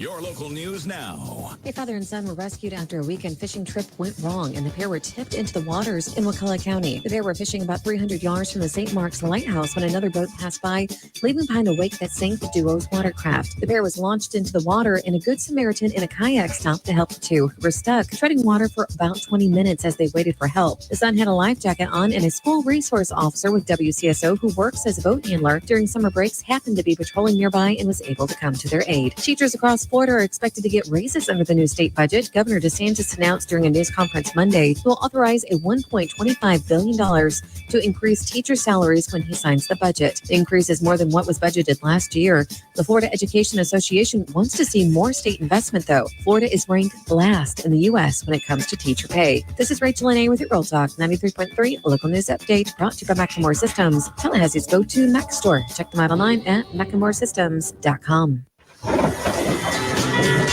This is meteorologist Paul Trombley with your Real Talk 93.3 weather update. A mix of clouds and sun this afternoon with a chance for storms. Daytime highs approaching 95, winds out of the east 5 to 10 miles per hour. Partly cloudy tonight, chance for storms, lows around 73. A blend of clouds and sun tomorrow, chance of thunderstorms, highs around 94. This report is brought to you by the Lawn Johns. For all your landscaping and lawn care needs, visit thelawnjohns.com. Currently, it's 93 degrees. See Nice Tire and Auto Service at 4792 Bluntstown Highway today. The ASE trained technicians at Nice take the guesswork out of fixing your car. That's why wherever you see the Goodyear sign, you'll find what you want in tires and service. From preventative maintenance to a major overhaul and everything in between, you name it. Plus, Nice's services are backed by a nationwide limited warranty. Stop by Nice Tire and Auto Service. 4792 Bluntstown Highway, just west of Capitol Circle. There is no Bigfoot, Eddie. Would you stop with that nonsense? There's a Bigfoot, Jeff. I wish there were. By the way, I don't want you to point to me as the guy that takes all the fun out of the room. I wish there was the Loch Ness Monster. I wish there was the Bigfoot. I wish there was the Chupacabra. All the things. They're all mythical except for the Bigfoot. The Sasquatch. The Bigfoot? The Bigfoot. There's big feet. There's lots of them. So, like, different, breeds, like different kinds there's of... There's like, families. There's different families. And, so if they're in the snow, you call them a Sasquatch. Or the Yeti. Right, yeah, and then here in Florida, that's a skunk ape, and never heard that one. By the way, why do you think it's real? We would have found them by now. They're the hide and seek champions of the world. Nobody finds the Bigfoot. I think you believe in Bigfoot. I do believe in Bigfoot. You don't believe. I believe in Bigfoot. Don't tell anybody you believe in Bigfoot. I would go look for Bigfoot, but he scares me. Gordo's bringing the flavor and flair of Cuban food to Tallahassee since 1996. The Jeff Cameron Show is a production of the Warchant.com Multimedia Network. Check out Warchant.com today for the latest news inside Florida State athletics. That's Warchant.com. Now, back to Jeff on Real Talk 93.3. Yeah, so it is that we have rapidly concluded today's action just about. I mean, we have done a lot of Tom, we didn't get into too much Florida State football, if any at all, today. I will tell people that we did on Seminole Headlines. So there is, if you need a reprieve from baseball, that's where you go. So for the podcast audience, it's out. The 2 episodes have been released. For the YouTube audience, the first half of the show before they get into headliner questions is available right now. Headliner questions will go up in about 15 minutes. But this is like an old school day back at the 4-letter station where you do a couple hours of JCS and a couple hours of headlines. Does it bring back memories for you? Yeah, not great ones. I was waiting for that. Yeah. Hey, by the way, I have responded to the internal email, Tom. You let me know before we make any grand announcements how that's going to go. But I think we got to make sure that we have enough staff members who are available. I know I will be. I will 100% be. But we got to make sure we have enough staff members available. But we might be doing something on Friday. We'll see. I do plan here in the future, as in tomorrow, I think, sitting down with On3 national writer and broadcaster, YouTube broadcaster Andy Staples. I think we're going to do something tomorrow, and I'm going to do something with him in July that involves directly FSU and game memories from yesteryear, in which I'm a guest on the show, nice. Documenting some all-time favorite games in Florida State history. Well, let's have the off-air conversation on air. What time are you talking to Andy tomorrow? Do you know? Finalizing that after the show, Tommy. Okay, understood. Because around noon tomorrow, before the show begins, this is when the media availability is out in Omaha. We are planning to get a big-name Florida State player. We were promised Jamie Arnold, and so we shall see if Jamie Arnold is the guy that we get tomorrow at noon, which we would bring to you on the show live from 1 to 3. Yeah, it would be great. It would be an opportunity to talk to Florida State's ace, and what a year for him. What a season for a kid to emerge as the guy, and they needed him to. They needed that guy to be special, and he's been nothing short of special. I will say I don't think he's had his best stuff as of late. Now, he got really burned by his defense. In high-pressure situations and high-leverage situations, the tax on your emotion, your body, the adrenaline, and the physical parts of your arm, obviously, just there's all of these elements that go into pitching to a batter in an inning. What kind of game is it, etc. He was really kind of let down a little bit, which led to a lot more pitches than were necessary. But they weren't like, a Friday night against Virginia Tech in the middle of the season. These are extra pitches where you're fighting for a berth to the College World Series. These are extra pitches with teams that are equipped to do something about it, and the stress on your body accelerates the exhaustion rate, and all of that was true. They cannot afford to do that. If you have routine plays that have to be made in the College World Series, they better be made. I mean, you're really spelling disaster if you're unable to make a routine throw to first base from second base, if you cannot pick up a routine 2-hopper to short and get it over to first and make that play.